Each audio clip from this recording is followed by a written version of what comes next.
ख़बर है supreme court के हुक्म का पोइ कमिश्नर कराची नस्ला टावर के डाहण जो तैयारियों शुरू कर छॾियूं। ज़िले इंतज़ामिया नस्ला टावर की बिजली और गैस जा कनेक्शन कटे छॾिया आहिनि।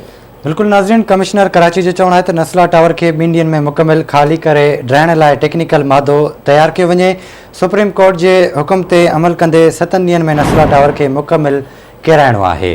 अवां सां ख़बर शेयर पिया कयूं। सुप्रीम कोर्ट के हुक्म खां पोइ कमिश्नर कराची नस्ला टावर के ड्राइण जूं तैयारियूं शुरू करे छॾियूं आहिनि। तफ़सील वठंदासीं कराची मां मेहताब शहर खां। मेहताब आगा कजो, छा तफ़सील आहिनि?